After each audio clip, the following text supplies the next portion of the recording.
So, Bayan, you have, you've just witnessed this touching scene. And back at the pod, you were all just basically like scraping up and scavenging whatever potentially useful items you could find. You picked up a black box at the time, but you didn't really think anything else of it. But as you're standing there watching this, it calls out, "Hello?" Okay, I'm going to look at the black box, go, "Hello? Is anyone out there? Hello? Hello? Anyone?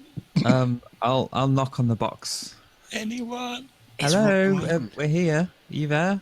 The voice fades away, and you don't hear from it anymore. Is there anything else on the box? Nope, just a pure black box. Oh, God. About the size of a hand. Is there any holes or anything? I look inside. Is there somebody inside it? You see nothing inside. Is it not more likely that that's a radio? You think there's a full-sized person inside a little box? It could be a tiny person inside a little box. People come in all shapes and sizes. You get no further reaction from the box, but that was a thing that happened. Okay, so you all maybe were watching the scene that just unfolded from a distance, and you see Nai come back to you. So you are, you get the impression that she isn't going to be talking to the village for a while. The group of people approaching from the city have now had time to get quite close. They seem to be, they seem to notice that there is movement and people around this wreck. Do you stay here and wait for them to come, or do you go out and meet them? We should probably go meet them, shouldn't we? I mean, if we just leave them to talk to the village, they're probably going to cast them out as witches and start some sort of mini war. Yeah, we can't let them meet the slaughter. villagers, I think. You're right. I don't see it ending You well. said that the city had carnival music.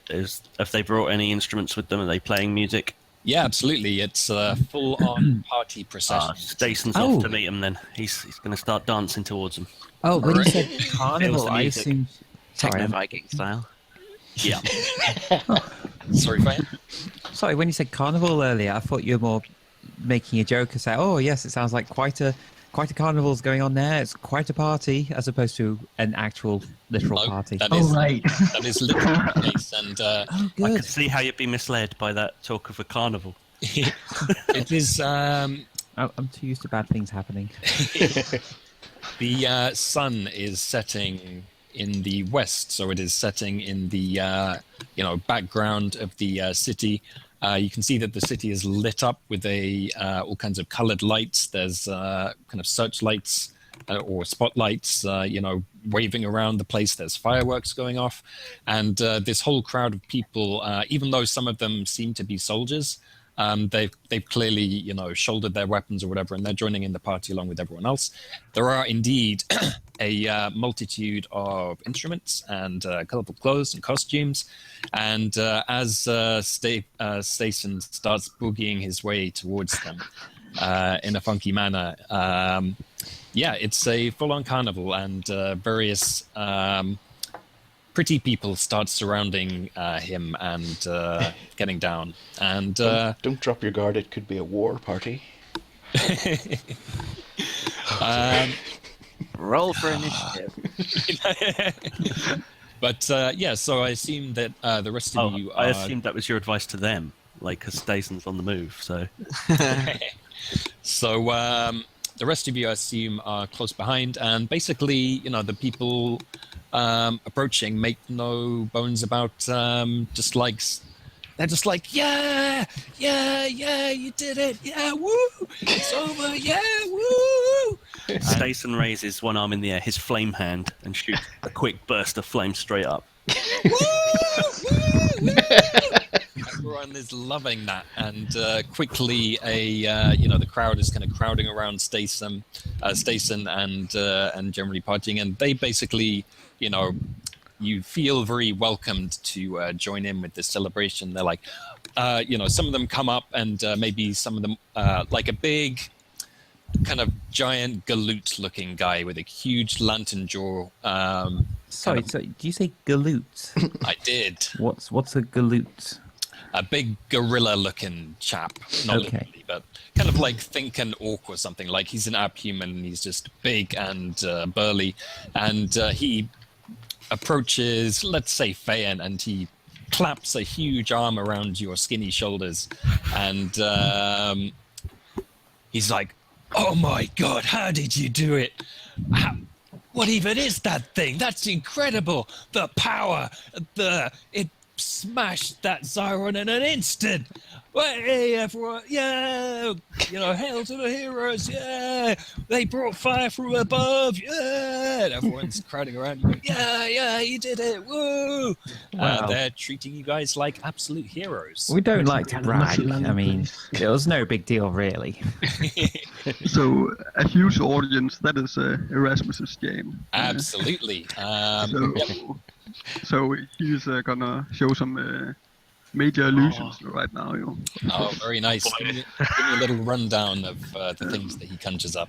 So he summons a 30-meter tall copy of himself. That's the extent he can. Yep. And then a shower of playing cards and butterflies erupt from his veins. Everyone goes completely nuts over this. They clearly know how to party, and they are more than glad to see that these vanquishing heroes who have arrived from the sky also know how to put on a spectacular show when it's warranted, as Mr. Erasmus does the full, magician's act, pulling out all kinds of tricks, both illusory and through, giant illusory sleight of hand and all that kind of thing. Probably lets off he blows up some balloons, and everyone's like, "Whoa!" Let's say, as you blow into them, they don't just expand with the breath that you put in. They actually start inflating much larger, and it seems as if it's almost like kind of light bulbs or, I don't know, fireflies or something kind of activate inside them as they take on these big floating carnival float appearance, and they go floating around the crowd, and everyone is, doing the crowd surfing thing with them and bumping them around. And so that is happening. So everyone is balloon animals come to life.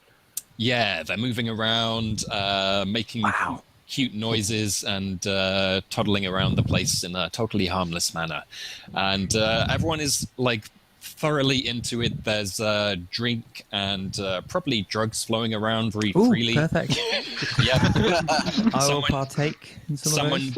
As soon as someone sees the look in your eye, Faye, and they just toss you a big bag of unidentified drugs. And basically everyone is in such an incredibly happy mood that they will, without even asking for much further explanation at this stage, they will happily just like celebrate and party with you Burning Man style. But, to the extremes that Numenera can push that for a good many hours and into the night. Consume many, many drugs. That's pretty much what I'm going to be doing. Are you all happy to get into that, or are you going to urgently push to do something else? Ireland isn't really down, I think, with partying. He's not really a partying. I'm happy with that. I'm definitely not trying to avoid all the people. Oh yeah, let's assume, Kieran, that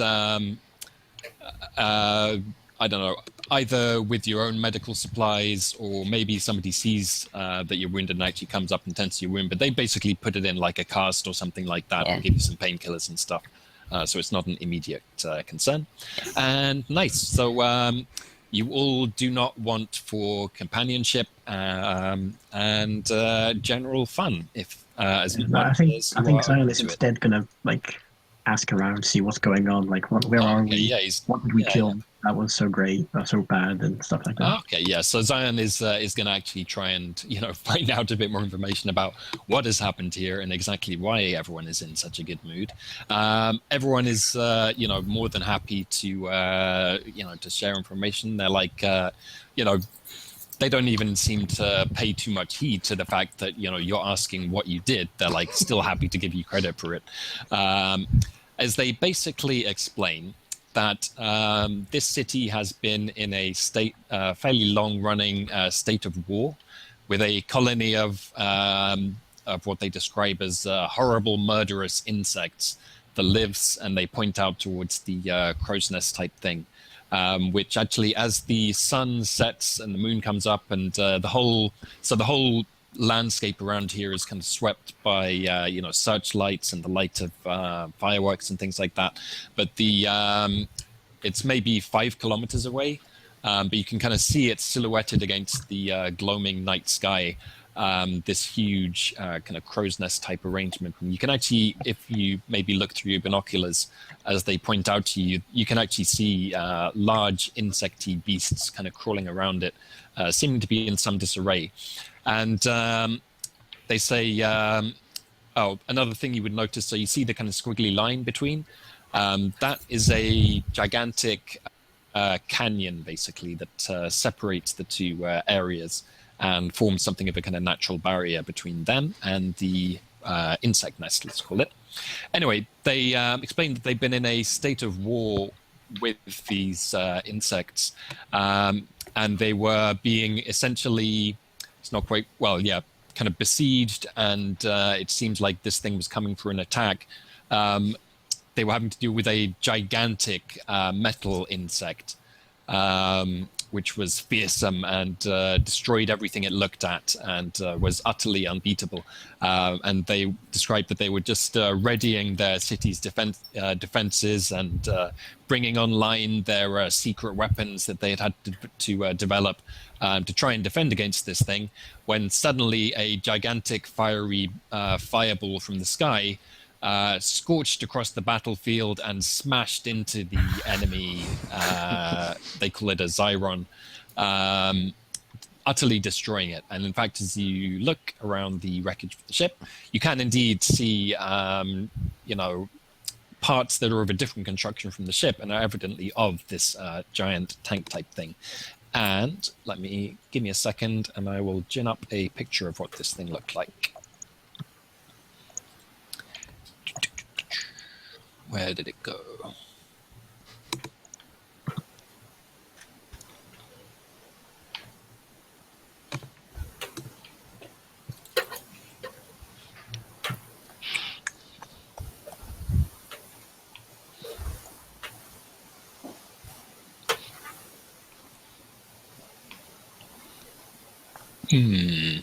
Right, I can't find that picture. I'll put it into chat a bit later. But basically, it was a giant, futuristic-looking spider tank. And when I say giant, I mean like 400 meters across, 500 meters across. Pretty giant. Pretty giant. But it's now been destroyed. And they say, the insects, they put everything they had into bringing this thing to bear against us, and now it's gone. Oh yeah, and everyone's like, yeah, woo, woo, it's over, woo. And they're like, yeah, now all we have to do is get everything ready and wipe them off the face of the earth, and then happy days. Yeah, woo, woo, woo. Everyone's cheering, and that is the gist of what they explain as the reason for their celebration and for why they are greeting you so happily. And as you meet them, and as you are the ones who walk out of the smoke of the wreckage and into the party, and therefore they don't make any immediate moves to go and investigate the wreck further. And in fact, let's see. So I guess it's basically your intention that, at least for the moment, they shouldn't go and disturb the village as they recombobulate themselves. Or how do you feel about that, Nai? Like, as as you're being greeted as heroes, so basically you have some sway, and you could probably ask or request or tell them how to treat the wreck and the people there. Let's see. I kind of just want to let the village be, go to its own devices for now. Yeah, Nai's sort of washing her own hands off the whole thing now. Okay, yeah. And do you mean you don't want to intervene in how they interact with the city, or do you mean that you want to keep the city away from them? I'll certainly tell the city that, these people are there and they are perhaps unsure about their position in the world, but... Okay, yeah. As for anything else... Yeah, you just there's leave sort of nothing I can do. Yeah, okay. Yeah, fair enough. So they some of them eventually in between partying, they come up and kind of ask you more about the situation of the wreck and if there's any more survivors or anything like that. And you explain in broad strokes that there are people there and they should be maybe careful how they approach them. But they give every indication that anyone that they find will be well treated and welcomed, and they will they seem to have pretty considerable resources at their disposal. So how that pans out will be left to the elders to decide. Nice. Okay, so that all goes on well into the night, and indeed probably right on into the morning, as you eventually probably getting encouraged or invited to come back into the city and continue the celebrations and see what happens. So I assume you're all kind of happy to do that? Perfectly happy. Cool. Sure. Okay, so you do indeed make your way back into the city. What is the first thing that kind of is apparent to you as you enter it is that although it is a huge towering edifice with structures that clearly weren't built using normal natural means or any kind of architectural building that you've ever seen, if anything, it seems like the city is very ancient. However, it's not, and there are lights and activity and population scattered around it everywhere, and it seems to be a very lively place. However, it's not exactly the case that it is fully occupied as it may once have been. It's not a fully functioning futuristic city is essentially what I'm getting at. It is ultimately the remains of one, even though it is very active. So a lot of these buildings are kind of say open in certain places. They've kind of collapsed slightly. Some of these great sweeping sky roads that are swooshing here and there around the city, some of them have kind of partly collapsed, but nevertheless, it's lasted presumably at least thousands of years, if not much longer. So they seem perfectly happy to occupy it and to make use of what technology and resources and power they can scavenge from it. You're shown at first to basically, many people invite you to their places. I'm going to assume that you all kind of stick roughly together. So you end up at, I don't know, there's somebody who seems like a big shot in the kind of, not so much in the military or in an official sense, but he just seems to be like one of the kind of social focuses, as it were, of the particular group of people who you end up amongst. And he basically takes you back to his crib, which is like let's say it's this whole strut of this kind of big bridge type thing that he's kind of taken over, and all his friends and associates and hangers-on and so forth kind of live there. And it's basically a big party mansion. So you just, have a good time throughout the night, eventually, presumably nod off to sleep, maybe not in Vane's case, or, Minim or whoever. But in any case, eventually the morning rolls around. You may have more or less hangovers. You may be waking up next to more or less people, depending on what you got up to last night. So yeah, you're not immediately disturbed. People come around offering breakfast and refreshments and things. Basically, you have some time together to kind of plan out your next move. But there's certainly been indications that there's, the important people in the city, the kind of rulers and the mayors would love to talk to you and maybe shower you with rewards or something is kind of implied. And there's all kinds of people here who might be able to help you with whatever you might desire. Okay. So basically, it's a question of, are you going to just wait around to be escorted to the bigwigs? Or are you going to, are you going to do anything else in the meantime? And are you going to make plans to go in some other direction, perhaps? Hyoyeon want to find a cybernetics place. Yeah. Or something like that. So. Okay, let's say, there's time, now or maybe during the night or just in this morning to kind of do that. So, people are obviously aware that you're injured, that you got a broken arm. In the morning, the painkillers are starting to wear off and it's starting to hurt a bit. So basically... Sorry, that's me. Yeah. Basically, they take you to they say, oh well, of course we'll bring you to the best doctors in the city, and they do indeed do that. The level of technology is somewhat advanced here but again, it's more in the sense that they have access to a lot of technology that they kind of that they've reclaimed. To a pretty good extent. Doesn't again necessarily mean that they've reclaimed all the technical knowledge of the city, but they seem to do a pretty decent job. And basically, they do indeed have a pretty decent line in kind of prosthetics and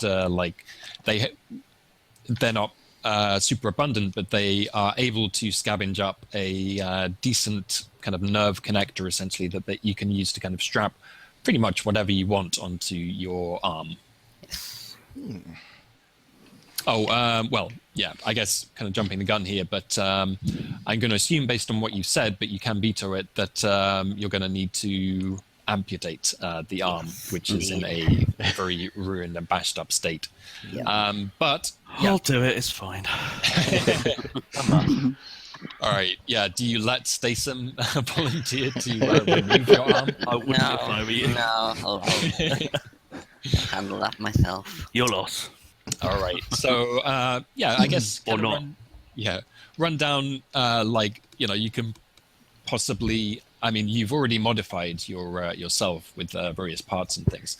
So you could kind of take control of the operation, or you could let the local doctors do it. But just give me a rundown of what happens here with your arm. Okay, so I'm gonna say that I have sort of worked on something for a while. I have some parts in my backpack, and because I have plans and stuff. But now that I've sort of had to amputate it, I'm just sort of working with what I have.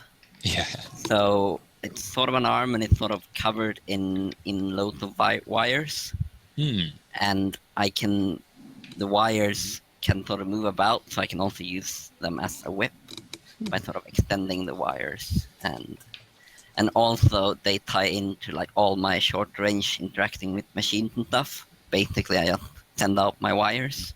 Yeah, so you have and also the ability I just got, which is to shock someone's mind. It's just wires. You can just use your prehensile cyber tentacles or Borg. Yes, exactly. Everyone wants in on the tentacles now. The thing from Avatar where you could just interface with things. Yes. Yeah. Basically. Reminds me a bit of Tetsu from Akira.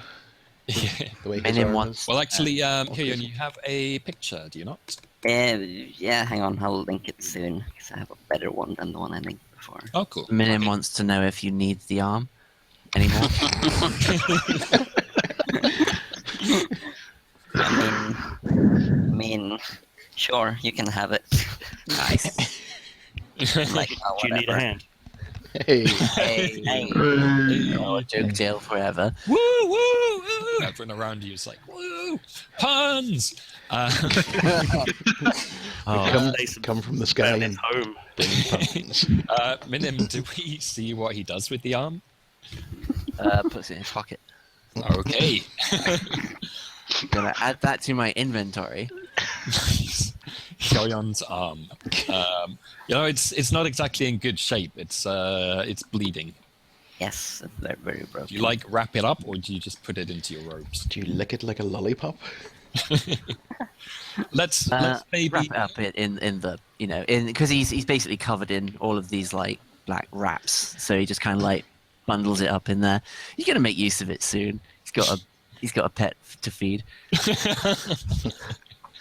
Very nice. Okay, so that is taken care of Hyoyeon pretty quickly, and soon enough you have your functioning cyber arm with extendable foot prehensile wires. Cool. I'm going to assume that everyone else just kind of generally refreshes their equipment and supplies and things. Probably Zion picks up a few useful scraps to make some nice arrows and all of that jazz. Once you're done with your stuff that you want to do, people give you time to do what you want, and then when you're ready, you get an invitation from, let's say, Oh, give me a second. I've got a question. You mentioned that we had a chance to refresh our equipment. Yep. Does it look like I can get some sort of decent compost or something in this place? As crazy as it sounds. Yep. You are Okay. compost, you get compost. I would like to try and find a little area. I mean, I don't know if we can claim a house or anything here, but if we can get a small little garden, I would like to transfer Bob into some very high nutrient area. All right. Okay, let's do this first, actually. So you do that, and then are you going to use your growth? I'm going to use a growth stimulator, but I want to make sure I've got a lot of compost or some sort of nutritional thing on hand. All right. Once you explain, even though it is basically completely inexplicable why you want to do this, when you ask for somebody to find you a good garden plot with a lot of compost and some space and needs to have a good view, and also I'd like some more drugs, please, you are obliged wholeheartedly, and pretty soon somebody has, in fact, this guy has a bunch of balconies with all kinds of weird plants and statues and stuff that people have made in the throes of a party atmosphere. Mm-hmm. There's they clear out a nice balcony garden type place. So you stick the bob sticks into the soil. Okay. It does specify it works on one plant, but I don't know if the bob sticks will grow into one bob. Yeah, of course they go together. So this thing looks like a plastic watering can with kind of what looked like, I guess, fancy PC coolers stuck onto the outside. And you find the on switch. You find the on switch, and they light up and start spinning and glowing and humming and stuff. And the watering can fills up with a glowing liquid, glowing clear liquid, and you pour that all over the patch and the bob sticks. Nothing happens. Oh, yes, it does. It takes a little while, but you start to see little tiny shoots growing up off the sticks, and that starts to increase, and they start wrapping around them. They kind of bundle them together. You see the soil kind of shifting around the base as you see kind of roots growing out into the soil. And long story short, this thing grows and grows and grows and grows into another bob. Hooray! He's like, at first it's like, whoop, whoop, whoop, whoop, whoop. And then it's like, whoop, whoop, whoop, whoop, whoop, whoop. Okay, are there emotions to accompanying whoops? Because yeah, it's wriggling about in a happy manner. Okay. I mean, well, it's not actually. It just kind of wiggles about at first, but then as it, these two kind of pillars of tree trunky, rooty, branchy things start kind of growing up, and then Yeah, actually, it comes to a kind of bolus up at the top, a kind of big, agglomeration of kind of roots and things that all kind of grow together, and you hear Bob's voice kind of coming out of it, like woo woo woo woo, but he doesn't have a face like he has before. And actually, as you think about it, you get the feeling that basically the face that Bob had before was just a thing that somebody put on top of him, so that he would have a face. So he's like he kind of, once he gets to a big enough size that he's regained his Bobness, he uproots himself from the ground, and he takes a couple of steps towards you, and he seems happy to see you, but he seems at a bit of a loss, and he's like looking left to right, and he's like whoop whoop whoop whoop, like he doesn't. Can Finn understand him with the earworm? Yes, the earworms. Ooh. Earworms in.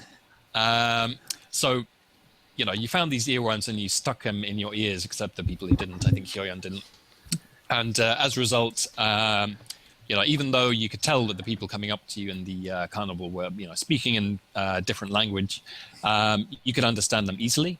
And, let's say, just for ease of convenience, that this thing kind of translates your voice as well. So everyone is able to understand each other. But when you listen to Bob, you just get the word, yeah.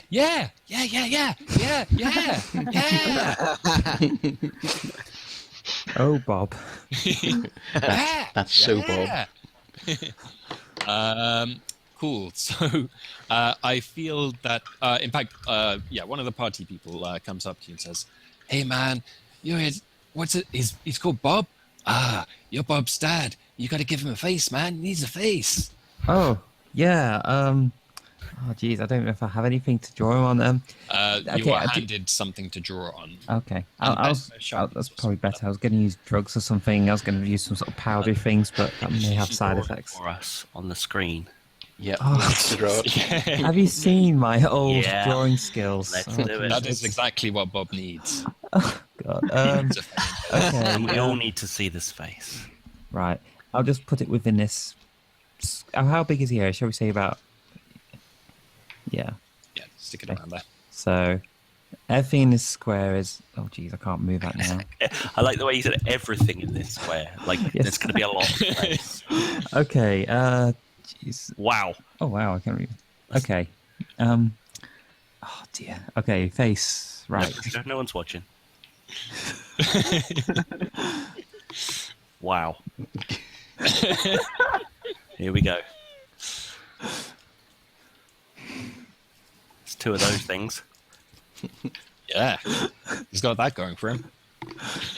Oh, holy! Oh, that is a friendly smile, I guess. Yeah. Are we sure that's a smile? Oh. Yeah. Oh, come on. No, that's an improvement. It's getting better. Nice. Save me.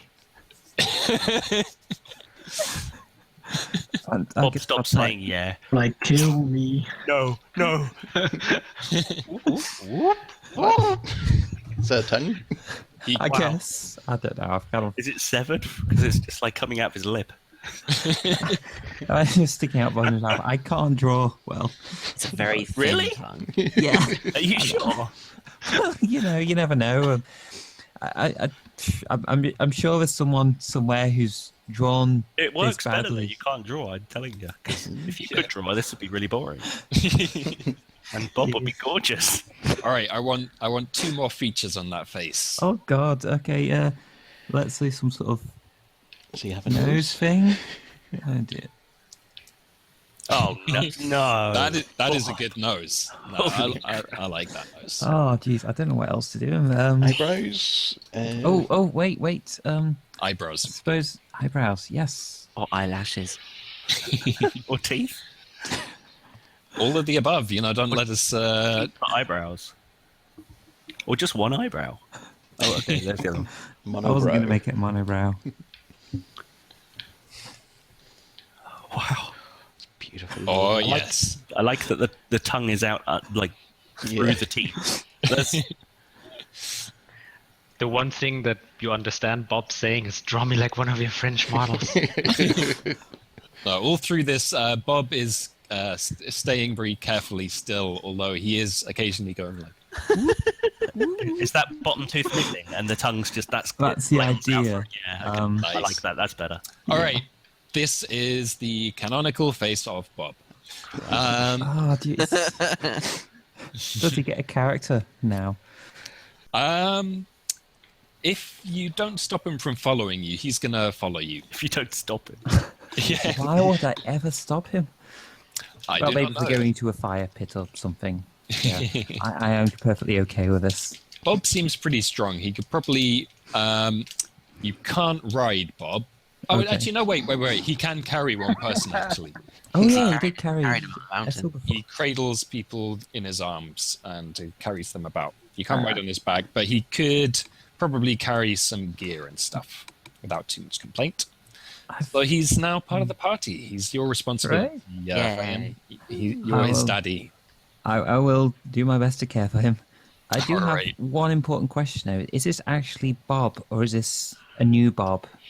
Well, I mean, Philosophers if he's debating if he's not this. actually just Bob grown again, we could probably do with a new name for him. Son of Bob. Bob Son of too. Bob. But Bob I mean, Bobson. it's like if you've got, I don't know, a rose bush and you take a cutting from that rose bush, it's still a rose bush, right? Oh yeah, it's still the same So, like- creature. But is it the same thing? Do we actually just have one very giant rose bush Is it spread like across the planet? I'm not going to say. I don't think it could. He's going to have to love it like the old one. Well, I'll mean, think of it. It's It's, like it's what you call it, isn't it? It's anything.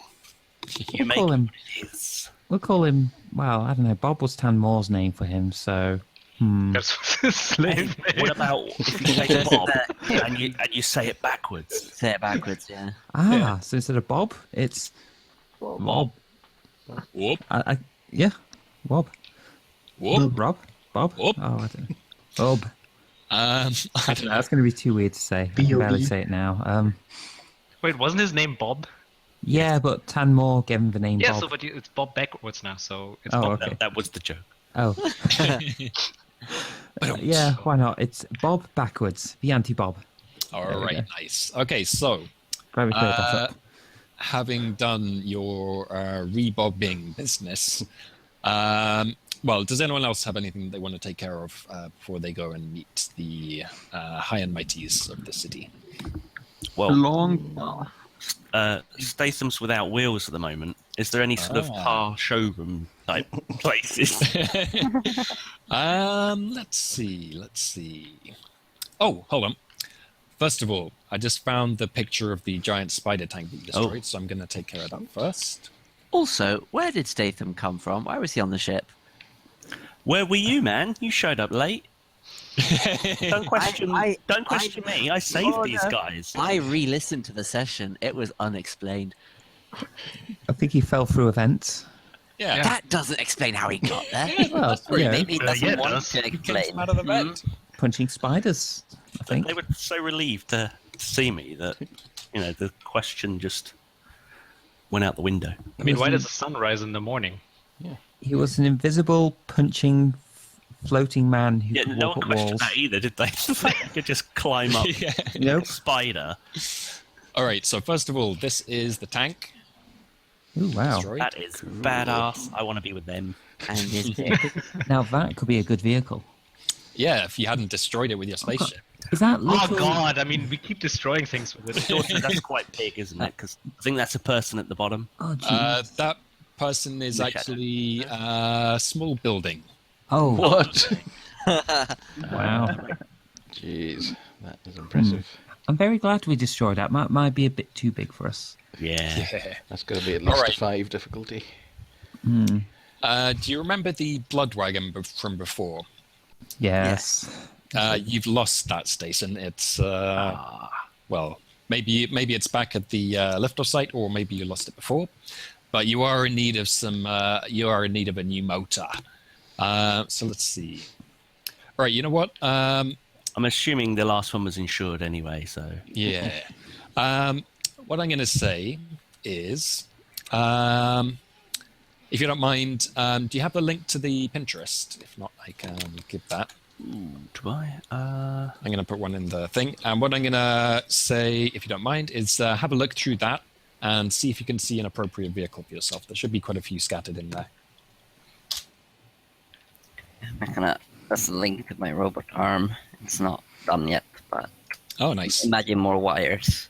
Loads more wires. Sweet. All right, so Stason has gone car shopping. So I mean, like, you know, basically what you can get a vehicle that will carry. Actually, yeah, let's say you can get a vehicle that can carry the party pretty much. It is not going to be all powerful. It will, you know, the bigger it is, the more prone it will be to breakages and stuff like that. But I don't see a reason not to let you guys have a kind of party vehicle, as it were. So Stason is in charge of that. All right. So while he is shopping, sorry, yeah. Is there maybe, I mean, if everyone's going shopping and they seem pretty medically advanced, are there like clone shops, mutation shops, you know, mutations on demand kind of thing? Yeah, sure. You know, Like mutate. There isn't necessarily, you know, mutate you like, but there is, or, you know, yeah. But yeah, there is, you know, you are, if nothing else, a master of making mutations out of seemingly innocuous things. So yeah, basically, you know, there's a lot of materials that you could access here. So if you want to take on some new mutations, go for it. Okay, cool. Yeah, I'll think about that maybe. Okay, later. cool. Not to slow things down now. Nice. Okay, so you know, once whoever is remaining is not otherwise occupied, at this stage you get an invite to go and see a person who. Give me a sec. Who's called? Oh gosh. Yanu Okaherk. Yeah, make a thing so that I can remember the name at least. So you're getting the impression that despite the grand scale and large population of this city, that it's run in a kind of anarchic fashion. You're not really hearing word of anything like, you know, a king or any other, or, you know, queen or any other kind of monarch. There's kind of references to a council, but they, if anything, they don't seem to be the most important people here. You get the impression that it's, I guess you could say, more of a oligarchy or a plutocracy, where the rich and powerful people are kind of the ones who dictate what goes on. I guess you could equate it to something like an Athenian city-state or something like that in its kind of makeup. So there is kind of a democratic structure, but it's very much subject to the whims of the powerful people in the city. And one of those people is Yanu Okaherk, who you are going to see. So you get taken to one of the higher towers in the city. It is also one of the ones that seems to be retaining more of its original function than some of the slightly more abandoned or kind of ruined towers in the city. And luckily, it's not one of the ones that you knocked the tops of as you made your way over. But anyway, it's a lavish place. Colorful drapes and furniture and pieces of art and all that kind of thing are lavishly displayed all over the place. There are a great many people here. You know, you might think of them as kind of courtiers, just hangers-on. There seems to be a relatively public place where people just kind of come and hang out and enjoy themselves, because the people in the city seem to be relatively generous, and especially generous now that the whole city is in party mode due to your victory over the Siren.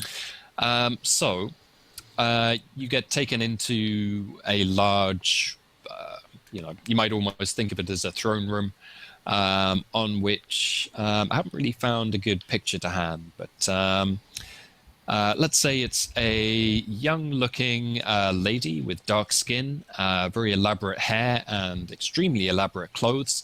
And she is entertaining many guests and Yeah, rich-looking people. It's odd.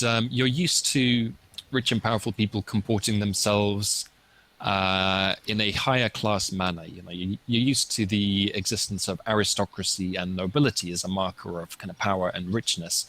But essentially, the people such as Yanyu and the rich people in general here seem to have more in common with the rest of the people. Maybe it's because this is such a abundantly rich city that even the people who are not, super powerful, they are still able to comport themselves in style and live in relative comfort. Anyway, as you're kind of brought in, this lady kind of gets up and she kind of greets you effusively. She flatters you and speaks very poetically, and she basically intimates that she's willing to, help you out with whatever you might want as kind of reward for beating this Siron and bringing such aid to the city. So part of that is all the things that you guys have already arranged, and giving Stason like an unlimited credit card at the nearest high-end vehicle shop. But she seems fascinated by you as well, as do, there's several of her equally stylish friends hanging around as well. And she invites you to talk over late lunch, which is laid out for you on a big table. Again, very lavish, all kinds of great food that you haven't seen before. She gets to talking with you about, where you came from. She seemed, you describe having come from the West and having kind of flown a great distance to get here. And she seems to know of what you know as the Safe Reaches. But she kind of seems to think of them as being like a relatively backwards kind of place. Like she almost seems kind of surprised when you say that you're from there. She makes a semi-ironic joke that she was expecting you to be more like barbarians and like primitives basically. So she doesn't seem to think too highly of the people that kind of come from your area of the world. And clearly the city is a very advanced place compared to anything that you've seen before. Do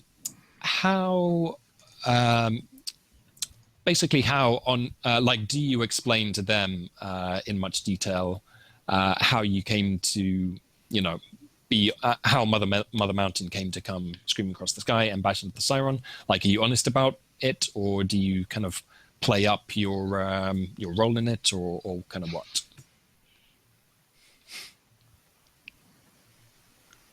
I don't say anything. I'm too shy. I'm like super intimidated by these fancy people. Yeah. She's very gracious, and even those of you who are less inclined to talk, she is very. She's a very good host, basically. All right. Well, let's say you don't let on too much details, but again, she kind of lets that pass. Let's see. Yeah, she basically says, she asks you, long story short, whether you want to stick around in this city, and in which case she says, I'm sure heroes like you would be a great help in helping us to finish off those disgusting bugs over on the horizon. Or do you want to be journeying out of the city?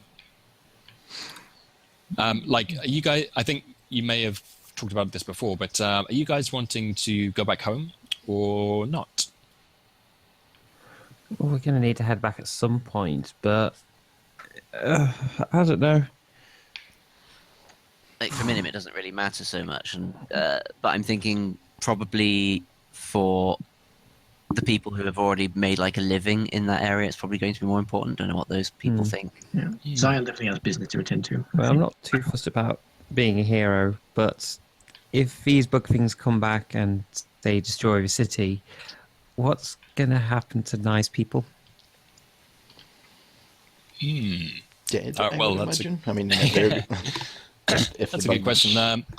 Maybe I'm guessing that you are going to want to kind of ask a bit more about the situation with the city and the bugs.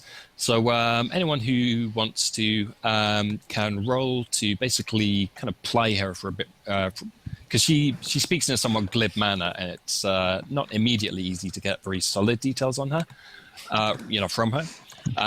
But yeah, let's have a roll to kind of press her for a bit more detailed information. Anyone who wants to. I'm going to say this is difficulty 4. I've got my rumours thing, haven't I? I don't think it really counts for one person, does it? No, I think this would definitely come into play. I mean, let's say that gives you an asset on this. Well, it's an inhabited urban environment. This may not be information from her specifically. This could just be information I've learnt around. Yeah, for sure. I mean, this isn't just restricted necessarily to the conversation with her. Yeah. She has other people nearby who you could talk to, or she can refer you to people, kind of things like this. That's just a straight 1 intellect per rumour, I think. Oh, okay. So, yeah. Oh, wait. Instead of applying effort to decrease difficulty... Oh, right, no, I have to spend effort to get the additional rumours, sorry. So, I'll pay for 1 intellect. I'm putting 1 level of effort, so that's 4 intellect total. Cool. It'll just get me 2 rumours from about town. That'll cost me 2 intellect, because I've got the edge.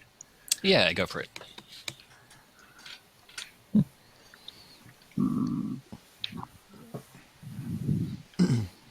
Just for the record, I'm kind of keeping quieter because Nye's... I don't even think Nye would have come. Oh, okay, yeah. She's... I'm basically in... that Tanmorn's robe would have doubled as a little hammock. Oh, yeah. So I basically set it up on the side of one of these buildings, and I'm just lying on it for a while. A handy parapet. Are there any really tall... Actually, no, I've got a question, but I'll leave it till after we've sorted all this out. All right. It's a bit sidetracky. I'm not seeing it correctly. I don't know. Yeah, have you actually... so are you making a roll on this, Van? No, the rumours thing isn't something you roll on. You just spend the intellect, and it gives you 2 rumours. So while it may not be as useful as... I can't basically get information from her about what I specifically want. I just hear what the word around town is about anything.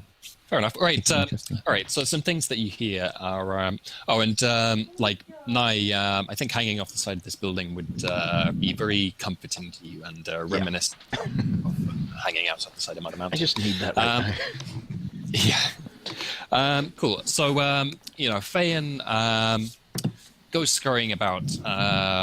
He's very quickly made a lot of friends over the course of the night, and maybe maybe he's not even talking to what was the name, Yanyu too much, but just kind of talking to the people around him and getting the scuttlebutt basically. A few things you pick up. It seemed like one of the big military commanders, whose name is Efogri Yao, it has basically claimed credit for the for defeating the Siron, and has said that he called you or summoned you or signaled you to come, and then guided you to land on it and claim victory in that way. Although most people are more inclined to just be like, since you made such a big show of playing the heroes when they first met you, they're more inclined to give you the credit. And when it comes to asking more about the war with these insects, basically most people don't go into it in too much depth. They're just trust me, if you see them and see what they do, you definitely want to be wiping those guys out.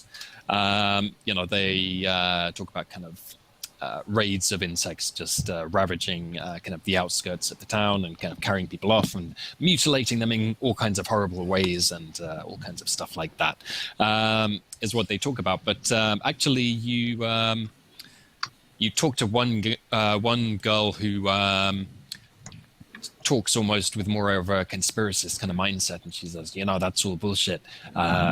This city, this used to be their breeding grounds, man. They're just trying to get home and raise their babies. She kind of says things along those lines. Yeah, but she does say, but in the end, though, it's like us or them in here. So fuck it, let's just burn them all. So that's what you pick up about the kind of attitude in the situation. I guess you'll also be asking about kind of like the balance of power between them. So it seems that these insects, the trouble is they're not just savage beasts in themselves. They also seem to have a knack for harnessing, finding and harnessing the power of old war machines, which is how they came to have control of the giant spider tank. So it seems to have been a very, because of the large canyon between them, and because neither of the two species are particularly at home in the other's home place, if that makes sense. It's meant that the war has gone on for a long time, basically. There's been a lot of skirmishes and back and forth between them, raids and things rather than kind of decisive actions, except for the appearance of the Siron, which threatened to destroy the whole city until you came along and saved everyone. Now that they've lost that, everyone seems to be very gung-ho and bullish about going in and just wiping them out. They seem to have access to a certain amount of war machines and guns and equipment like that. They seem to feel that they can just basically tramp in there and just kind of burn it all down. But they don't. The people you talk to at least don't seem to have very solid ideas on exactly what the plan is for that. But then again, you haven't really talked to anyone you talked to some soldiers and things, but not to anyone who seems like the real high ups in those circles. So yeah, that's the basic situation with that. So they seem confident about beating off the bugs. But yeah, that's what you're able to glean. I'll pass all this on to the rest of the party at the when they finish with their important meeting. Nice. All right. I did roll to talk to her using some effort too, because it is of course very difficult for me to actually force myself to do this.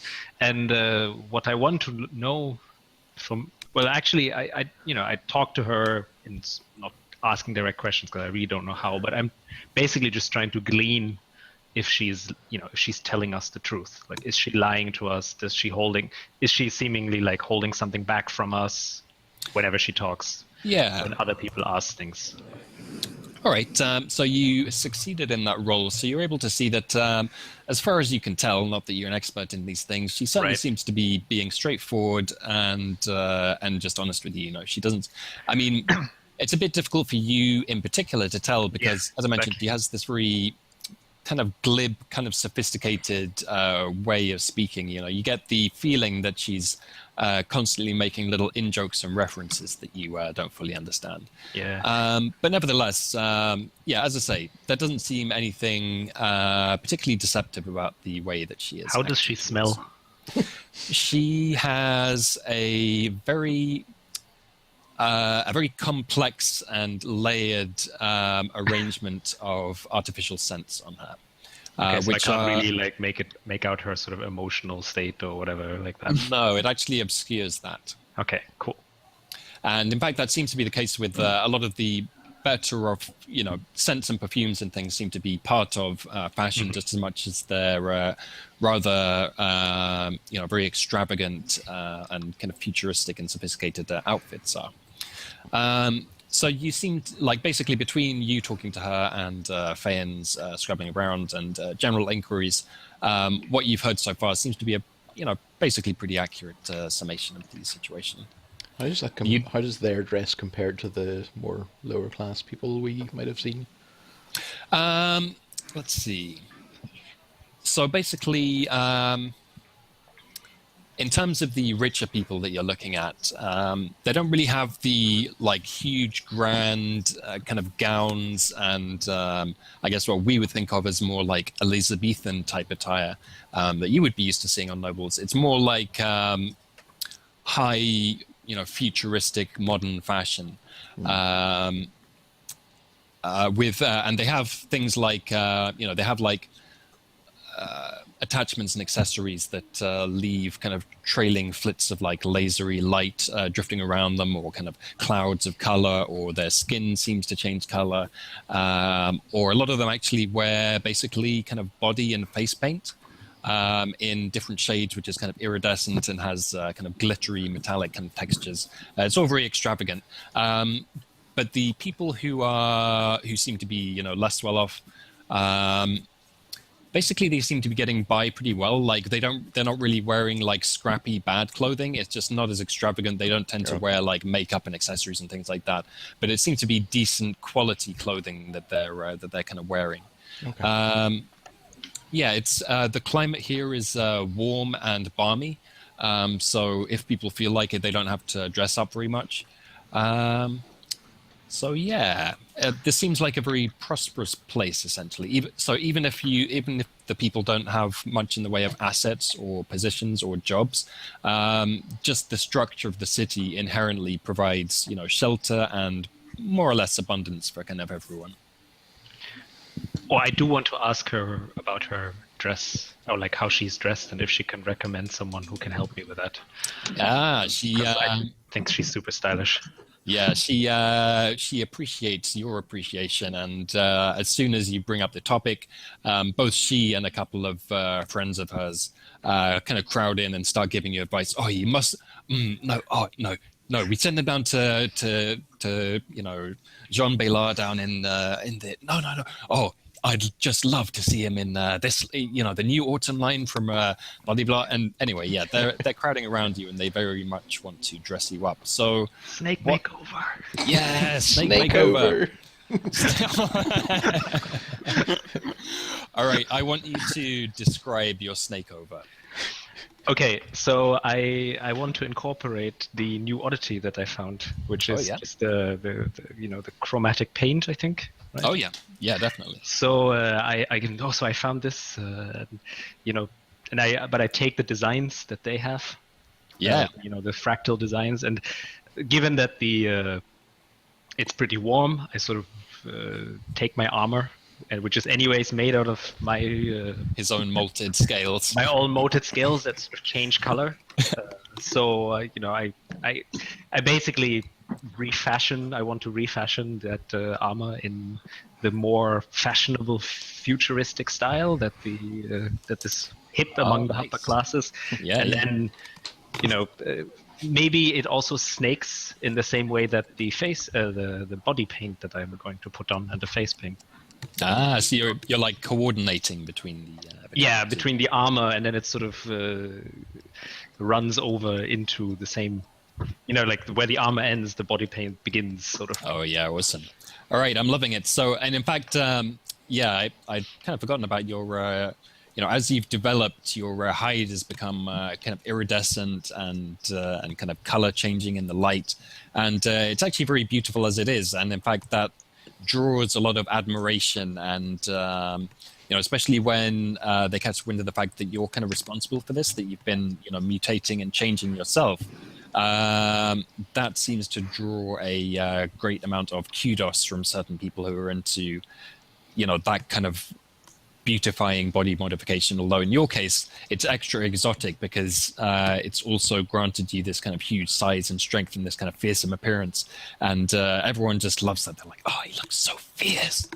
And so they're very I can't really blush, but I take on a reddish hue because I'm blushing. So they're all over this task, and they take your armor, which it has a kind of not quite ragged, but a kind of naturalistic kind of cut. And they basically fashion it and just give it like edge and kind of design, so it kind of accentuates your large kind of barrel-like kind of muscular torso, but not in a kind of brutish or too obvious way. In a kind of, it all works together basically to make you look like a total badass. And they take this kind of body paint and their own kind of makeups and things, and they work it onto your face in this like really kind of fashionable but kind of warrior looking kind of pattern. And then they basically use kind of like hair dryers to kind of bake it into your kind of scales. So it's kind of hard wearing, and in fact it gives yours they actually kind of wax and kind of varnish your scales as well, so you're kind of extra shiny. You look totally sweet now. All right. Sorry about that diversion, but that was awesome. Yeah, I love that. All right, cool. And yeah, so Scoo. In fact, let me do.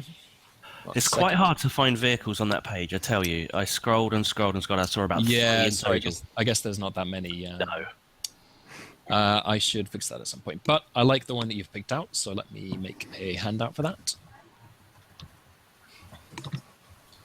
Might be worth for refinement Have to look you- through Mad Max Pinterest. Yeah.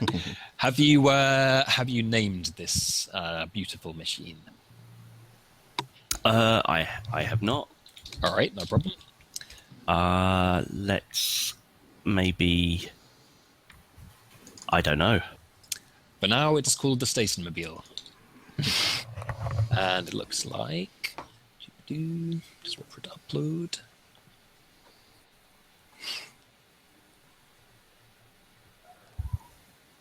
Looks like this.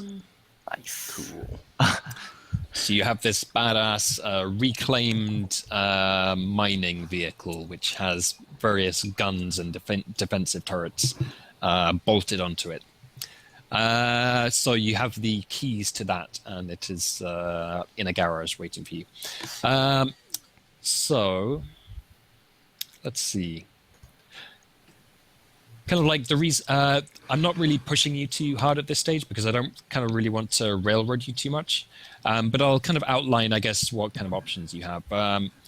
You can get involved in the military operation against the bugs, which might bring you further acclaim and generally give you a chance to develop a bit more. You can attend to other business in the city. You know, this is a large and thriving community. There's things like the rich upper crust, and there's presumably a kind of criminal or at least people of freer ethics presumably are operating here, and there may be all kinds of intrigues and things going on here that it might benefit you to find out about, or you could gear up for a journey back home. I think we should put this to a vote. Hyoyeon thinks that like she wants to get home at some point, but she's in no hurry. Yeah. And, like, since she's like a scientist at heart, she's like there's a lot of stuff that's unexplored here. At least like, well, not these people, but unknown to the people in like the safe world, whatever. Perhaps interested in the people's war machines that they're rolling out to the bugs with. Yes, that's interesting. Well, Probably a bit of a distance, but if we roll our way one day, probably helps to know a little bit about them. Just in Yeah, for case. sure. Another consideration is that having gone this far out into the Outlands, if and when you return, in addition to any, treasure basically that you're able to find, now or along the way, that could potentially leave you pretty rich. Just the knowledge of having gone out this far, and unless you can teleport back, making a journey back, that is going to be extremely interesting knowledge to the church and to the pioneers, and probably if you can make your way back, it is going to come with attendant rewards if you can survive. Okay. I think Zion definitely wants to get back. So He's got stuff to do, but vote. I guess we're heading back either way, but unless anybody wants to stay, but Want to squash some I bugs? mean, okay, so like, how long would it take to get back as well? Because I'm imagining quite far. It's Yep. going to be a long ass journey. Yeah. So I guess, like, so I guess, Entitled to Can the happen Hobbit. on the way. So Yeah, so like, I if guess people want basically- to get back, it's fine. yeah. So it seems that as a general goal, you want to be getting back into these safe reaches. Presumably, many of you have family and friends and just a generally established life there, plus the possibility of reward on getting back. But I guess what to consider in the meantime is is there anything that you want to get out of this situation that you could get by joining in this little war? Whether it's just the thrill of fighting that might appeal to you, or perhaps you just want to get the opportunity to get more technology and stuff like that from this situation before you leave. Is that So kind of after fair to being- say? So after being so admired by these people, which has never happened to me before, right? In the same creatures, normally when I walk out into the street, if I dare at all, people sort of like shy their kid away and change the side of the road. So I just feel really indebted to these people. So I actually like to, if everybody else heads back, I will follow them because I still feel quite attached. But I'm quite happy where we are. So yeah, I mean, the other side of this as well is, everyone who's been talking to you, whether it was in the kind of carnival last night or in your, audience today, and just generally the people you're meeting on the street, everyone instantly is kind of recognizing your faces.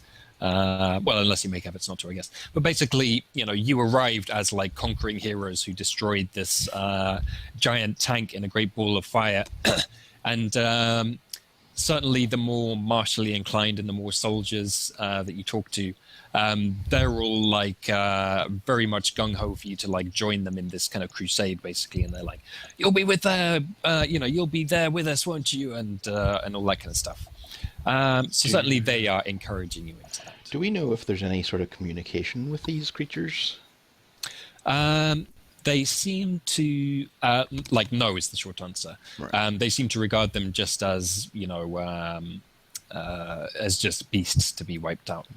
But if that rumor was true that they built this city, possibly on rock and roll, That's gonna then they're clearly intelligent. Does this place look like it could have been made by, does it look like it's convenient in any way for bugs? Yes, definitely. It looks, as in the picture, it looks not unlike a kind of giant hive in a sense. And because a lot of these buildings are, especially, further out from the center, I guess, and in certain reaches of the city, a lot of the buildings, the population of the city isn't enough to fill it completely. So a lot of the buildings are kind of empty and abandoned. And you might actually catch glimpses of very old and worn like insectile structures that remind you of the crow's nest off on the horizon, basically. So it certainly seems like they could use these kind of huge skyscraper-like structures as, breeding structures, like as beehives, basically. See, big noise from Beaton. Yeah, much breathing. Wow. Jeez, seriously? Yeah. I can't seem to get this position right. Sorry about that. It's all right. So yeah, certainly there seems to be truth to the idea that the bugs would have probably inhabited this city at some point, at least partially. And you also may remember hearing that they seem to be able to control technology. They controlled the big tank, and they seem to have control of other war machines. And it's hinted like not just war machines, but various other types of technology. But it's kind of described as they just like drag it back to their nest and just kind of, with their weird insecty ways, just kind of make use of it. But they don't seem to think of the insects as being kind of intelligent, and they don't seem to have a diplomatic relationship with them, you might say. Certainly, if they can make this big cool spider as well, that's interesting. Maybe we should go out and look at this. What was it called? The Cyron. Cyron? Yeah. Sorry. Yeah. So to go and look at the kind of wreck of it, you mean? What do you think? Can't hurt. Okay, so if you inquire about that, and they're certainly more than happy to take you up back to the wreck and have a look at it.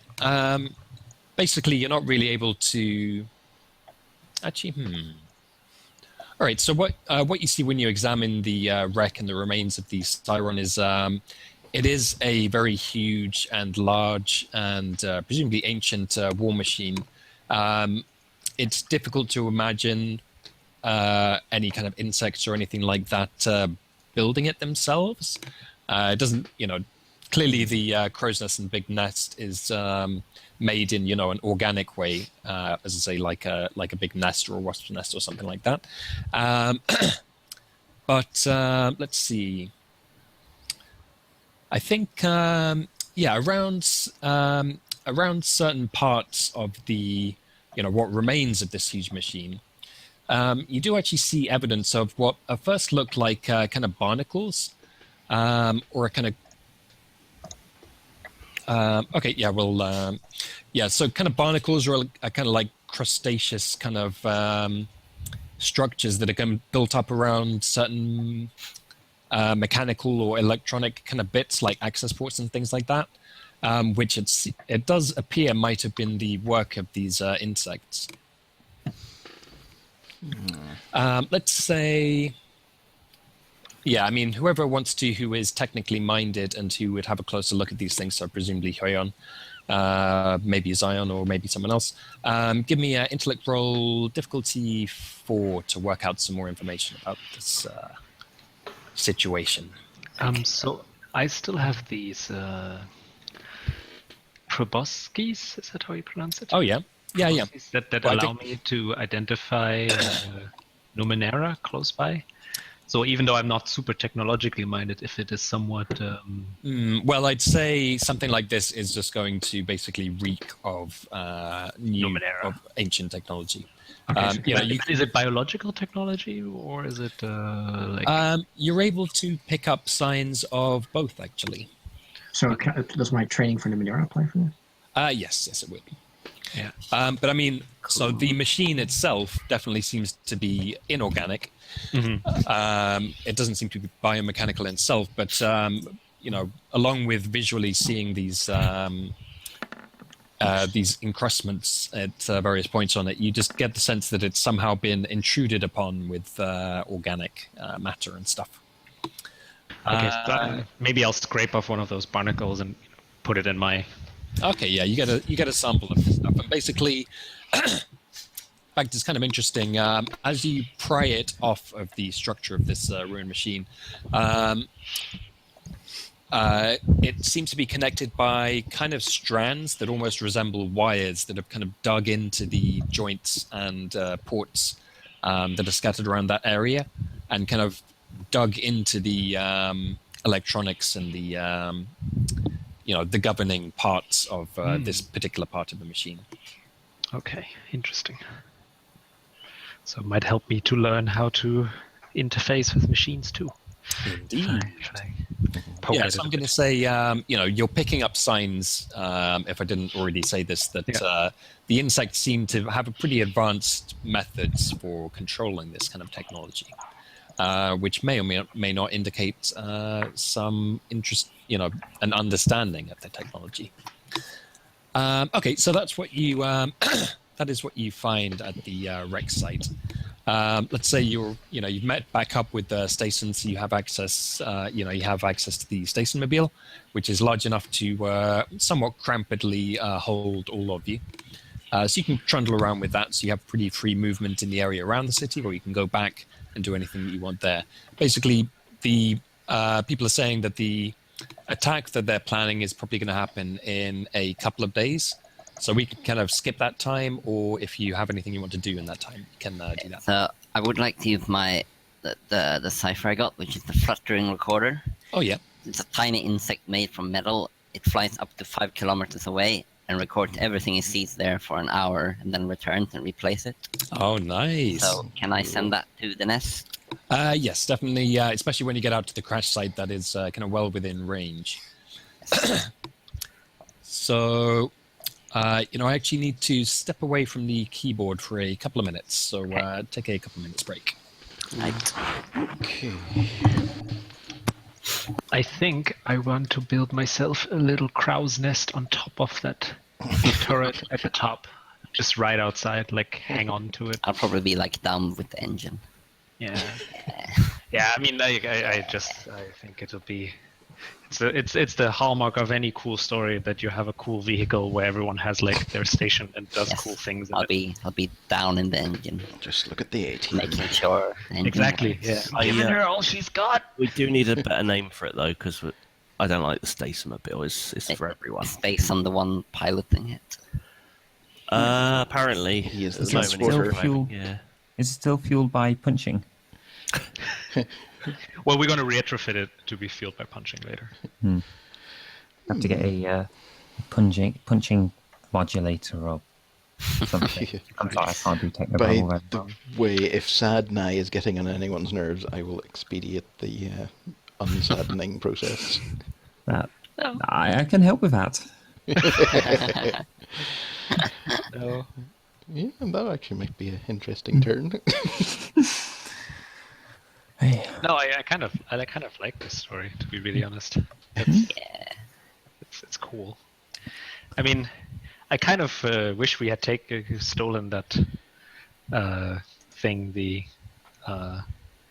whatchamacallit, the cloning tank, and then built our own village. Yeah. Better. Live another days. I don't know what to feel about those village. They don't seem like the nicest people. Well, they're Wait, didn't I go? Oh wait, no, No. Dogface went. Okay. no. Well, they're very isolated. You know, they don't really understand what's out there, and there's a priest class keeping them in the dark. No, they'll understand eventually, one way or another. Yeah. Yeah. I wonder if there's. I was saying one of the two towers that we kind of took the tops off. They could always have a new village on top of there, with the open air, and Yeah. Actually, Yeah, that is a maybe. really good idea. I don't think any people anyone's going to be living that on would top also now. make for a good motivation for us to stick around, right? We agree for a trade. I mean, the city seems big enough, and so we want to keep the city and secretly relocate the people from that village. We knock them out with some sleeping gas or something, and then we move them all up to the top of a skyscraper. There's not We even. could Oh, sorry. Continue. So we're really going to try and knock them all out and just dump them off the skyscraper and say, "Hey, look, you're back on top of Mother Mountain." They might cotton on a bit. Well, they would definitely. No. Mother Mountain has changed, right? The evil witch has changed Mother Mountain, but Mother Mountain has prevailed. And see, we used to be on this weird place, but the great priests have restored it, and we make an agreement with the ruling class of the city, to sort of like a preserve. Like a wild nature reserve for them to clone each other and just live in peace. Exactly. Live happily on top of a skyscraper, clone each other. It's kind of like hillbillies in the future. I was going to say, That's my people you're talking about. I was just thinking we just tell them, "Oh, look, here's Daughter Mountain. She sprouted up when we landed, and that's where you can live now." But yeah, I don't know. Really? Nature reserve sounds kind of crazy. We may be a little bit confused by I mean, it all might of the be. happenings around them, the bright flashing lights, the music, the jugs, carnivals, but I don't know. It might be worth talking to the the leadership of this city and telling them to talk to the priests, the priests of that that village. Yeah, let see them if they deal can- with it. Yeah. Because I don't think they like us very much, and No, I you're a think bit of a I've spent my influence there. oh. Well, I suppose if we do take out this nest of Test. bugs, There we we go. can hear you. Hey. Greetings. A bit quiet, but otherwise good. All right. Cool. So, I heard a bit of talk about the village and rehoming them or whatever. I'm going to say, unless you kind of actively intervene, by this stage they will have been met by people from the city. You don't necessarily know too much details unless you inquire directly, but they seem to be leaving the wreck of the ship and heading for the city. And it's probably safe to assume, in fact, I guess you would just hear rumor of this, that they basically are going to be taking up residence indeed in one of the towers in the city. Oh, Okay. on the roof by any chance? Most probably. Or maybe around the sides of the roof. Yeah. Well, It's more their we're thinking- style. All right. So, Hyun, you sent your fluttering recorder Yes. off to investigate the nest of the insects.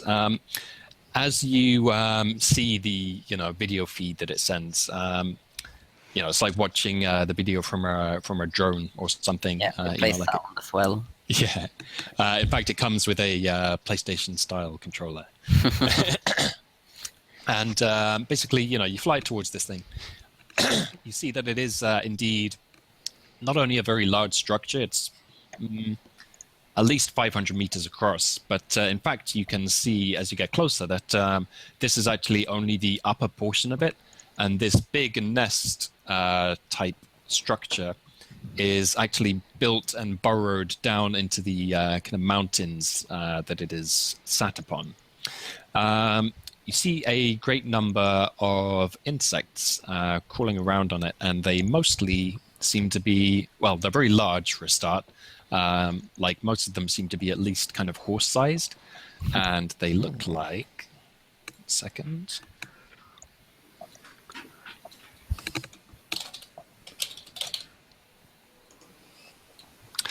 They look basically like, what we would know as kind of giant leaf or stick insects.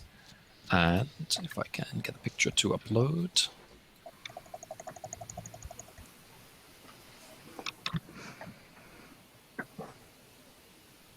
Aha. They look somewhat like this. Aww. Awesome. That looks like it should not be a real thing. That is really weird. Yeah. I'm assuming that's not a sculpture. No, it is indeed a real insect. It's like a praying mantis scorpion combo. Insects are weird. Yeah. Like a leaf.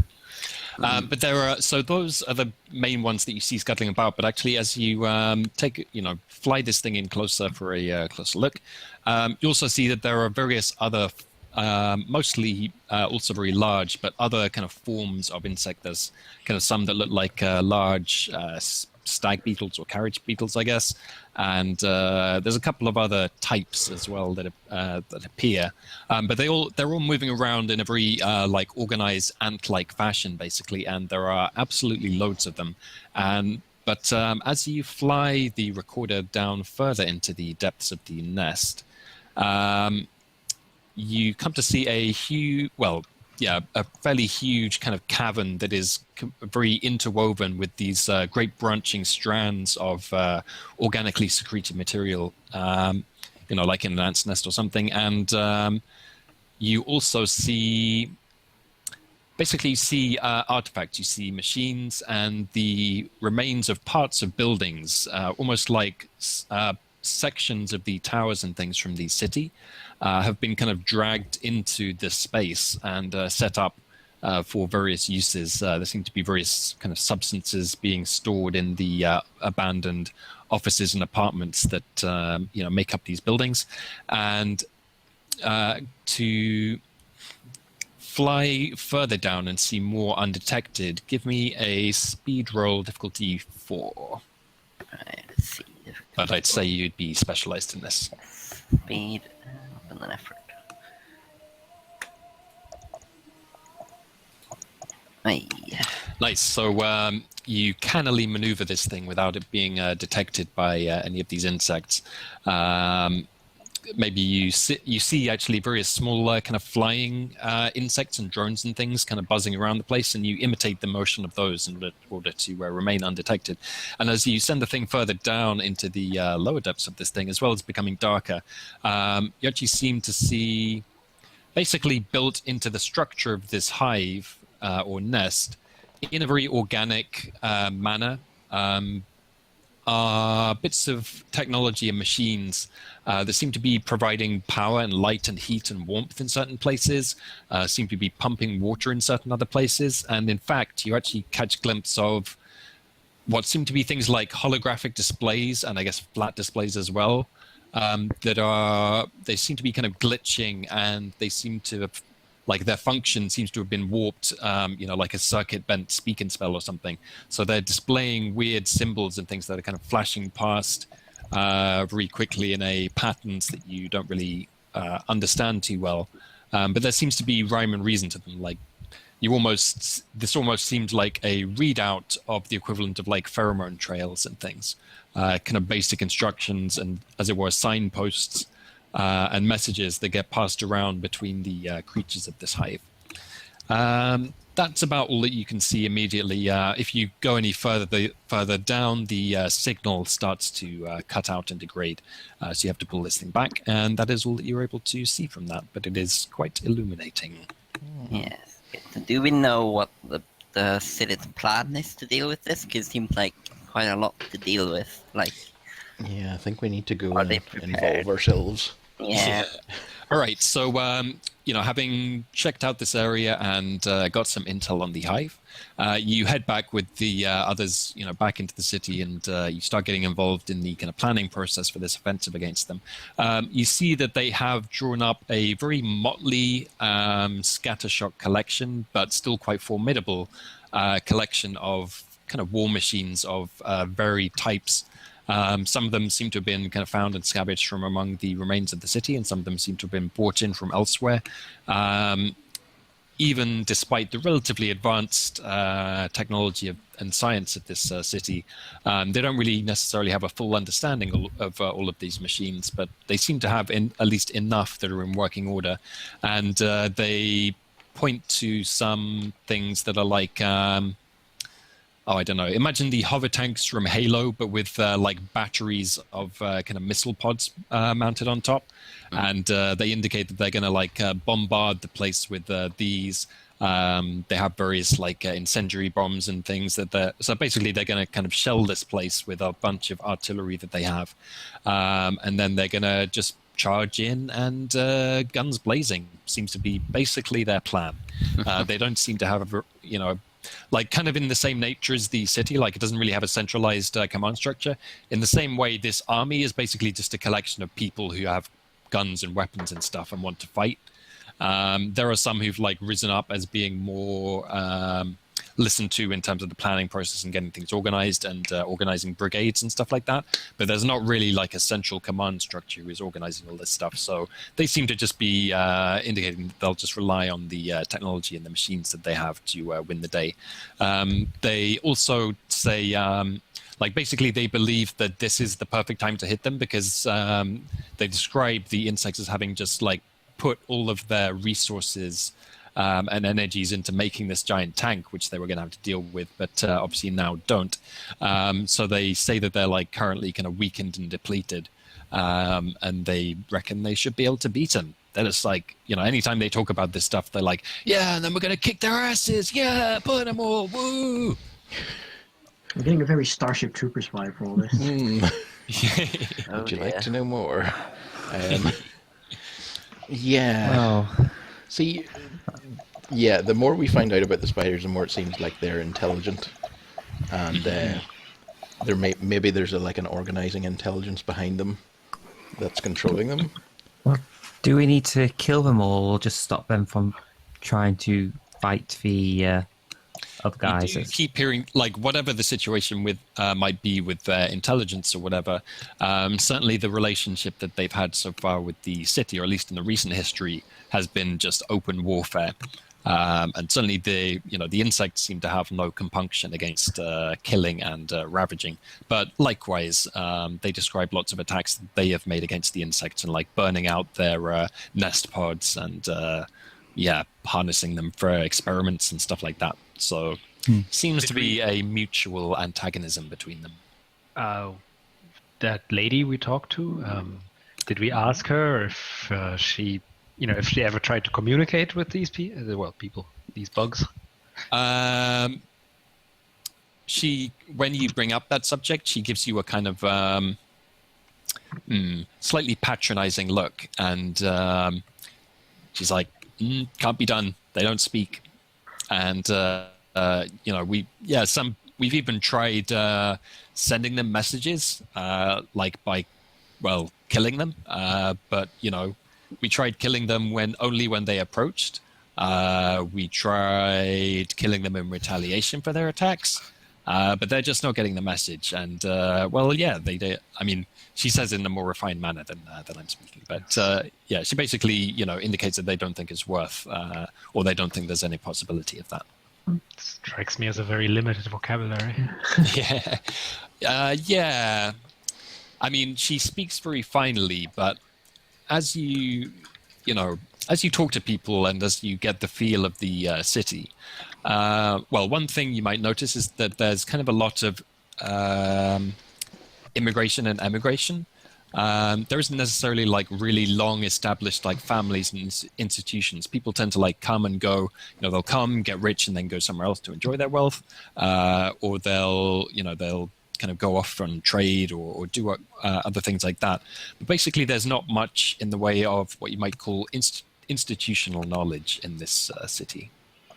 And as a result, their plan and their approach for dealing with these insects is not particularly sophisticated. Does seem like, I mean, I feel like they're setting themselves up for disaster with an attack. In that, can we estimate the chance of success of their plan? Like, since we know what the bugs, like how many there are, probably, or more. All right. Anyone who wants to give me an intellect. Yeah, I'll go with 4 again. Difficulty 4 to assess their battle plan and see how likely it is to succeed. I'll have a go with this. Why not? Say that's not Nye's speciality, so I won't. Yeah, roll 60. Oh, Here we go again. No, I'll I was going to say this isn't. It's not going to have. Well, you have enough people to kind of figure it out. So, it's not completely obvious. I mean, you can't necessarily get a completely full idea of exactly how much destructive power they have at their disposal.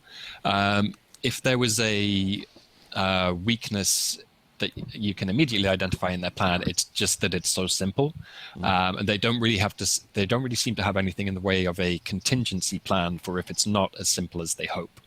If the insects have some kind of technological or otherwise trick up their sleeve, they seem to just indicate, we'll handle it, we'll just blow up whatever comes our way. We got to finish this once and for all so we can finally live in peace in the city is what they're like concentrating on. You certainly do get the impression that the array of hardware that they've assembled is very destructive. From what you can see, it's certainly not out of the question that they could use this to destroy the whole nest, although it depends slightly on exactly how extensive it is and how far it goes down. Even with your fluttering recorder, you could tell that you were only seeing part of this space. So you could go either way on whether this seems like it would succeed, but certainly it doesn't exactly seem like a sure thing. Anyone, especially Fayen, perhaps might remember from his time in the military that, you would expect a more developed plan than this. Possibly, but I'll be honest, I did spend a lot of time not really paying attention to things in the military. That was not a good time for me. Let's see. Yeah, I can't really think of anything particularly interesting to give as an intrusion for Zion, so you get off scot-free this time. Nice. But what I do want is, so I get the feeling that you are wanting to try and warn and advise these people to at least think about this harder, if not to rethink this whole approach entirely. Actually, I've got an idea. Because they seem a bit warmongery, how about we say, I would like to try and convince them so that, rather than just go to war with these things and have lots of people die, because if you're going to go slaughter an entire nest full of these creatures, a lot of people will die. How about we go talk to them and tell them we have all these big weapons and they no longer bother you, and then you don't have to worry about them again. The basic response to that is like, what do you mean talk? Like, how are you going to talk to them? Well, we've I got these Numenera devices that allow us to push thoughts into their minds and... What? Yeah. What? So if we use those, then we can basically, show how powerful we are, and they'll be scared to ever come near here again. They seem pretty nonplussed, but also impressed by the technology that you're describing, because they have these war machines and they have various other technologies they use to live, and they'll have obviously they'll have heard of things that can do stuff like that. But actually, one thing you notice is that there's not really that much in the way of nanos in this city. Okay. And the associated, I mean, they are there, but they're not really a major force in the city. And so when you describe these things, they're like, interesting. Well, I don't know. I mean, you're the heroes. I guess if you think that could work, then why not let you give it a try? But, you know, when you see these things, you're going to see there's some nasty business out there, you know. They'd sooner rip you apart and feed you to their young than talk, I reckon. But, well, you know, we're not going to stop you if that's what you want to do. Well, if it works, it'll stop all of you from dying, so you don't really have anything to lose. That's true. Yeah, I like that. I like that part of it. So we go on a sort of diplomatic mission, essentially. We could also call it a scouting mission in their eyes and just Yeah. to the bird, to Kill the them all bugs if and it stuff. fails. I don't know. It's with us. All right, so, you know, they seem to accept that idea. How about you go ahead and make me a plan for how you're going to actually go about it? They seem, you know, they'll offer whatever help you want. They'll come with you if you want, or they'll hunt back, or they seem open to suggestions. Okay. Do you want an actual plan or a plan to appease them? I'd say if you make an actual plan as a party, and we'll kind of finish up the session ready for you to, you know, do that plan in the next session. Yeah, I'd like to make sure we get a chance to consult amongst ourselves, you know, because we're a well-honed team, and just to make sure the other guys aren't there. You're being serious. With a history of success. Yes, well, we have destroyed every major force we've gone against. That's true. I'll describe Some that haven't. I'll describe a battle against a feeder, a room-sized creature with many mouths and eyes that would eat anything it could get its tentacles on. Yeah, they lap up this stuff. I mean, We just wiped out a bunch of spiders. That's basically bugs. Yeah. yeah, I mean, once you, you know, certainly last night, like once you got talking, I'm imagining you spun some very tall tales as well as the true ones. And all in all, like they are, like you're totally badass to them. If you say that you can wipe them out, they'll believe you. If you say that you can talk to them, they'll believe you on that as well. And certainly they give you time to like confer among each other. And as you like turn towards each other and start talking, they're like, man, can't wait to see what they come up with. Just for the record, now is like, okay, my village is here. They're again under threat of bugs. Time to, you know, time to get busy. So. It's a chance at redemption. Yeah. Ish. Okay, so, I mean, we want to go out there. We want to not appear like we're about to attack. Well, I think the smaller force will at least give that impression. Yeah. But I don't know. Do we And we even also know? don't know if the bugs will care. They might just, like kill those things if they came to us. Yeah, I 'cause a queen or disguise something us then- all as bugs. Did we? That is. I'm going to say that's not necessarily out of the question. Something along those lines. Yeah. So, do we have any more invisibility type things? Maybe, like that thing Stace and Japham had. That cipher is worn out. Okay. I mean, if this But was... I mean, as a group, you know, you have access to a stealthy approach if that is what you want to take. If this was Yeah, like a means hive that. mind sort of situation, I mean, talking to one of them is the same as talking to any of them. Yeah, But- if it's a Yeah, hive it mind. that's might a- be a queen or something. big assumption. Yeah, exactly. Yeah. I mean, it could also be some sort of queen structure. We don't know enough about them, really, do we? Yeah. Did we, on the scouting mission, did we see at all how they communicate amongst each other? Can I maybe pick up something, you know, like if you mentioned something about like pheromones, so I might be able to at least read them even if I can't respond in kind? No comment from me. Okay. I mean, you wouldn't have been able to. Right, I wouldn't have been able to smell it. Yeah, exactly. Yeah. Not from that distance. I guess you might want to think about like how, you know, what kind of force, like military force from the city, do you want to potentially be bringing with you or have nearby? And kind of whereabouts might you want to place them, and what? I think, I mean, if we're to try diplomacy, then rolling out with any sort of military force is a mistake. We can I even feel like say that we're not from the city. If we yeah, don't exactly. know this. I think we have to position ourselves as outsiders, as sort of impartial arbiters as much as possible. I mean, I like the idea of a military force as maybe a distraction, so we may be able to get in and maybe get to the Queen or whatever, somebody of authority.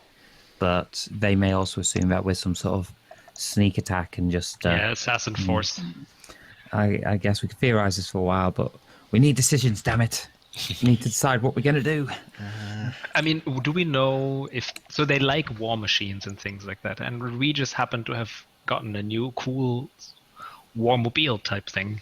Maybe we can sort of, we can't talk to them straight up, but Yeah. if we approach in a way that makes it, that they are interested in this, then... How about we dress up the Statesmobile as a giant horse? We're hiding inside. Well, it doesn't look that threatening, does it? I mean, it's got quite a few guns on it, actually, looking at it.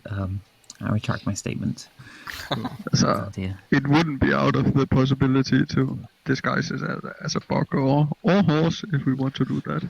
That's the point. I mean, they got that giant bug. You were talking earlier about whether a hive mind or some sort of queen thing.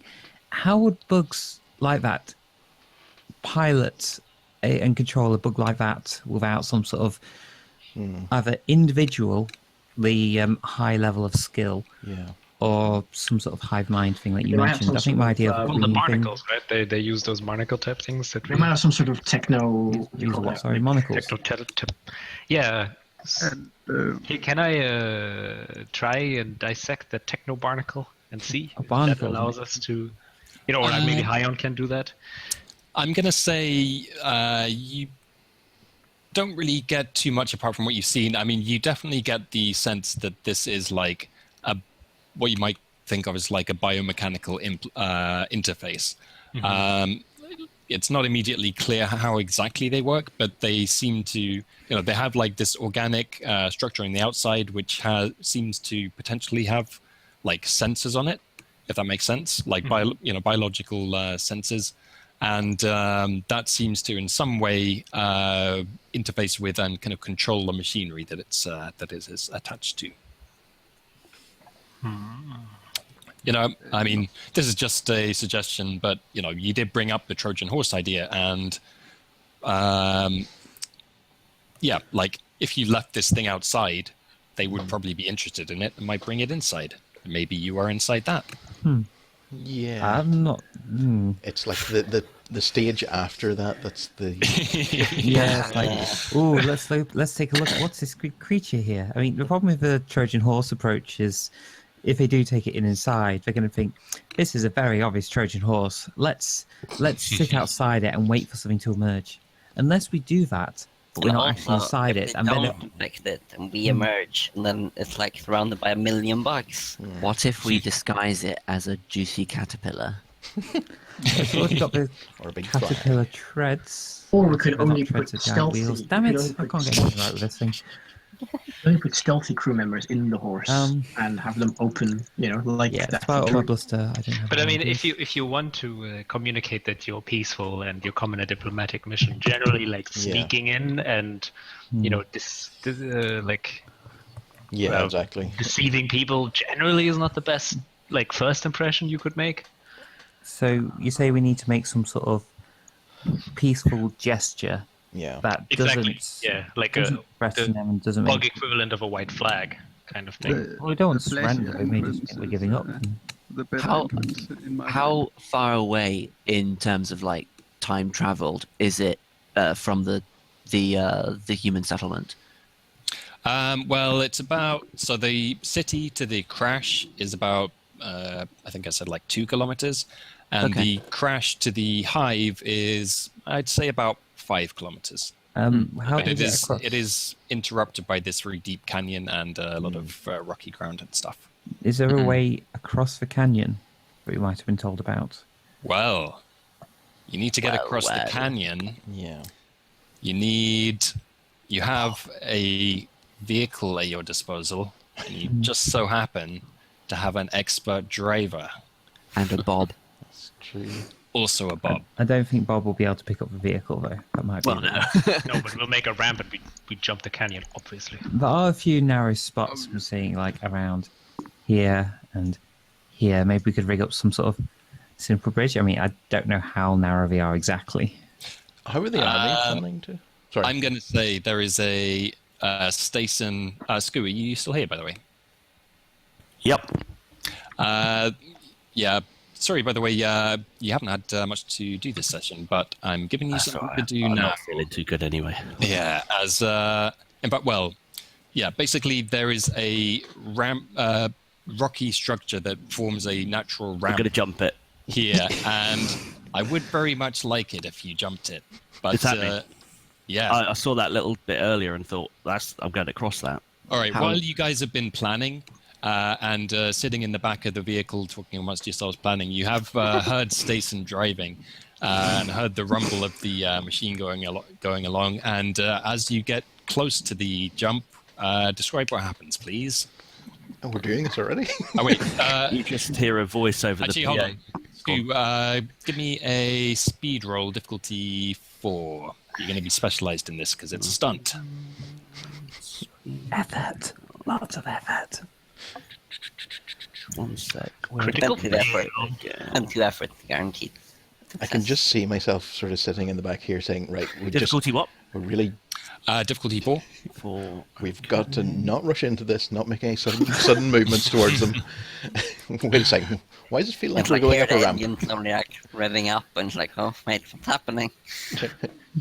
And you said it's a speed, yeah? Yes. Because you got the need for speed. I clicked it. Did nothing happen? Nope. It should be the red dice next to speed after you've put the numbers in. Oh, there we go. Oh, there we go. There we go. Hooray. Nice. Nice. All right. So, describe. All right. Hang on. Yeah. What happened there? Target of 0? Yeah. 'Cause you- Specialized in effort. Ah. yeah. Took it all the way down to 0. But yeah. So go ahead and give me some description on that, and then I will bolster it afterwards. Okay, there isn't much of warning. You just hear a voice come over the PA that says, "Hang on tight." And the next thing you know, everyone's being pushed towards the back of the vehicle as I've floored it.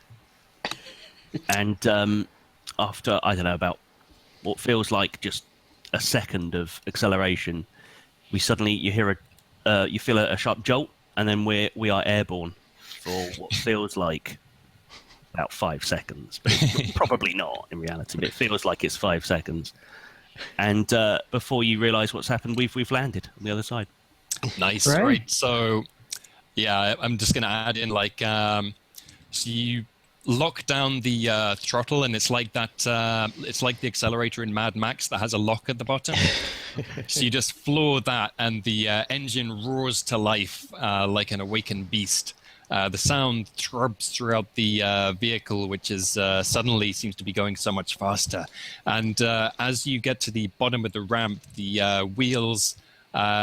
Maybe they activate some mines that were left behind from an ancient war, or rupture a passing fuel tank or something, but there's a huge explosion behind you as you go launching off the ramp and over this narrow gap in the canyon, landing in a sliding skid on the other side, just getting to the edge and then going sliding across the sand.